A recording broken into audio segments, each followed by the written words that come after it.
Olá, sejam muito bem-vindos ao canal Liberaudiolivro. Eu sou a Giovana e hoje proponho uma imersão na obra da literatura portuguesa A Confissão de Lúcio, de Mário de Sá Carneiro, publicado em 1914, em plena efervescência do modernismo português. Mas antes quero frisar que este áudio contém spoilers. Se você quiser ler a obra, sugiro que pare aqui e ouça depois, combinado? O início é no mínimo impactante. Imagine passar 10 anos na prisão por um crime que não cometeu? E pior, nunca se defendeu.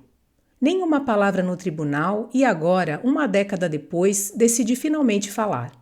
É assim que somos recebidos pelo narrador e protagonista, o Lúcio, que de cara nos diz: cumpridos 10 anos de prisão por um crime que não pratiquei, eu venho fazer enfim a minha confissão.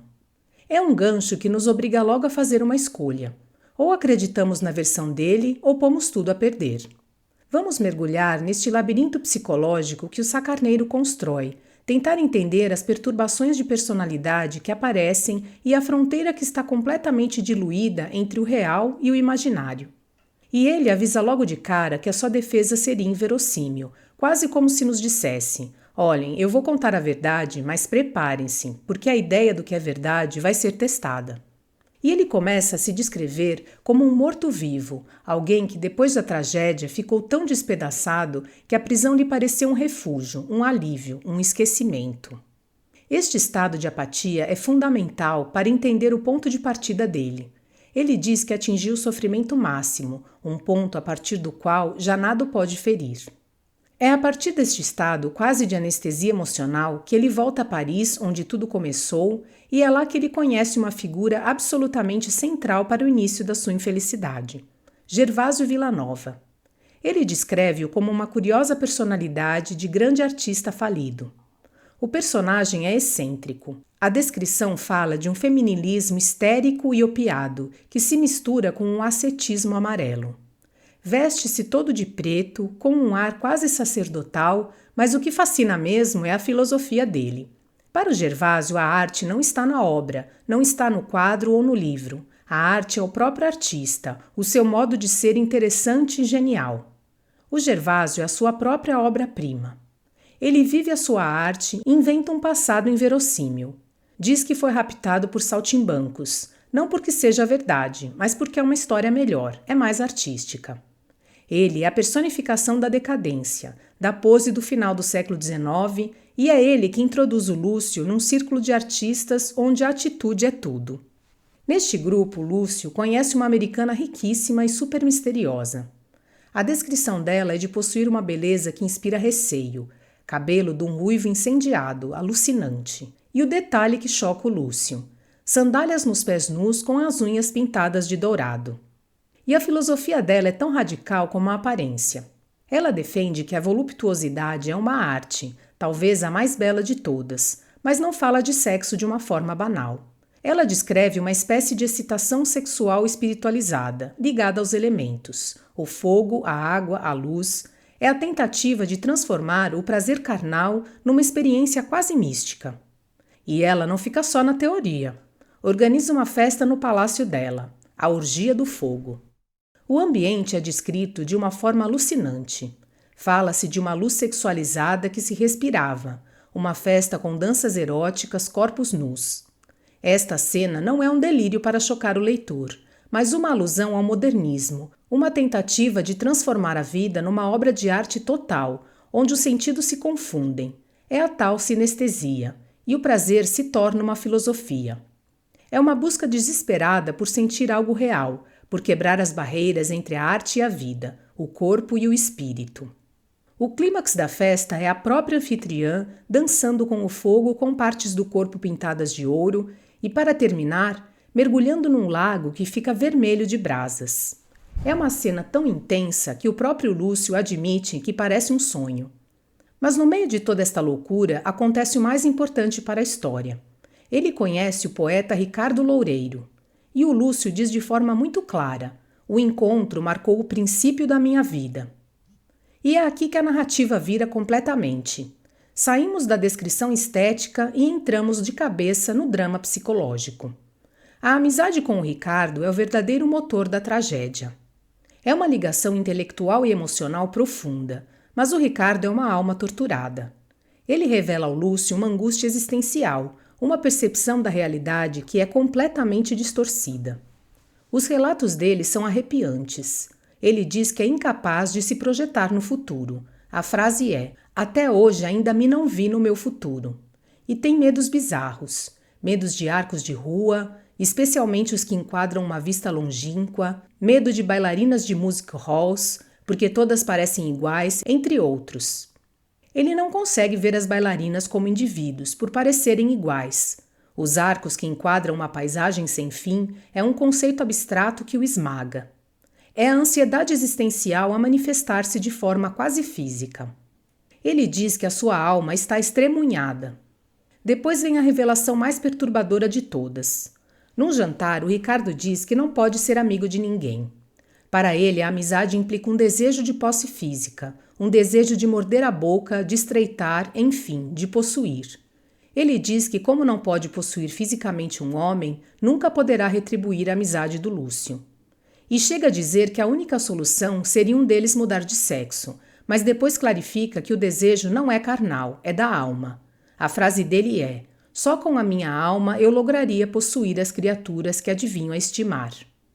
É aqui que a história deixa de ser apenas estranha e passa a ser um caso de estudo psicológico profundo. Mas o que isso significa exatamente? É uma forma poética de falar de homossexualidade reprimida ou é algo mais? É muito complexo. E é aqui que entra o conceito da fragmentação do eu modernista. O Ricardo sente-se tão fraturado que acredita que só se pode ligar a outra pessoa fundindo-se com ela literalmente. É profundamente perturbador. Como é que uma pessoa que pensa assim consegue funcionar no mundo? O que é que ele faz a seguir com esta angústia toda? Bom, o Ricardo regressa a Portugal e casa-se. E quando Lúcio o reencontra, nota algo estranho. A aparência do Ricardo feminilizou-se, esbateu-se, e a sua mulher, a Marta, é a personificação do mistério. É descrita como loira, alta, escultural, mas sem qualquer história.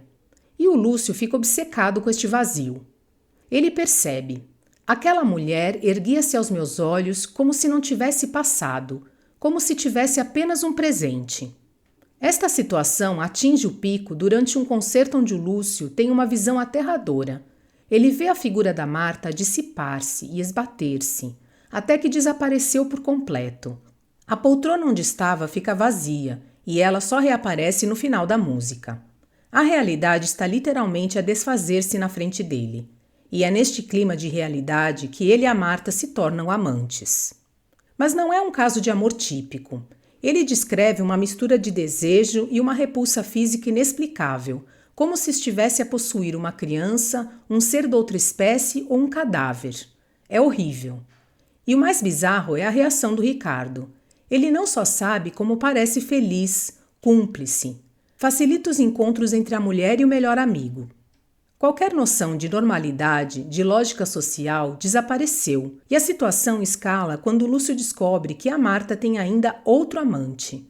O ciúme, a confusão, a repulsa levam-no a fugir para Paris, mas ele acaba por voltar para uma confrontação final com o Ricardo. E é nessa confrontação que vem a verdade.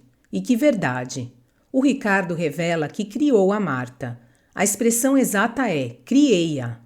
Ele explica que ela não é uma mulher real, mas uma materialização da sua própria alma, um corpo que ele projetou para poder finalmente possuir os seus amigos e sentir a amizade deles. Ele diz ao Lúcio que quando a Marta era sua amante, era ele, Ricardo, quem o estreitava. É o auge do delírio, é a solução surreal para aquele problema psicológico que ele tinha confessado em Paris.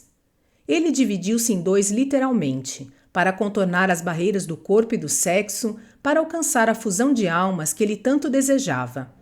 A Marta é a sua alma feita carne. Isto parece loucura, não? Chegados a esse ponto, estamos falando de um delírio psicótico ou de um evento sobrenatural? O texto dá-nos alguma pista, mas nunca nos dá segurança. E essa é a genialidade da obra. O Sacarneiro mantém-nos permanentemente nesse espaço de incertezas. Podemos ler isto como o relato de um homem são, o Lúcio, a testemunhar a loucura do Ricardo e um fenômeno fantástico. Ou podemos ler tudo como sendo já filtrado pela mente perturbada do próprio Lúcio. A ambiguidade é total, e essa ambiguidade explode na tragédia final. No ataque de fúria, o Ricardo arrasta o Lúcio para o quarto onde está Marta. Saca um revólver e dispara contra ela, mas o que acontece a seguir desafia qualquer explicação lógica.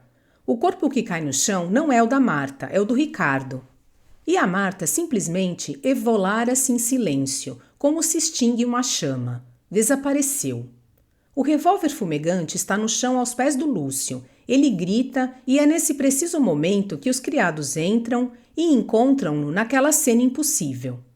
E de repente tudo faz sentido, ou melhor, a falta de sentido faz sentido.